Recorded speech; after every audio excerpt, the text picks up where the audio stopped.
For 50 years, the federal government has put into the water, into the soil, into the air of St. Louis and surrounding regions radioactive nuclear material.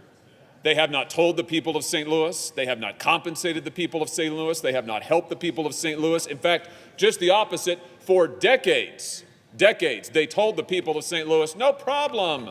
There's no problem here. Meanwhile, children were dying of cancer.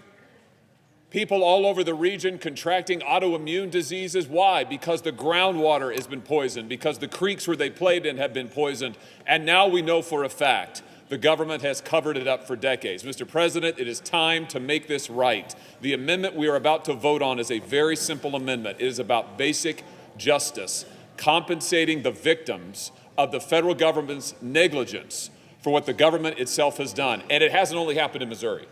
It's happened around the country, which is why this amendment would reauthorize a victims fund for those who have suffered because of the government's negligence. And by suffered, I mean gotten sick and had family members die.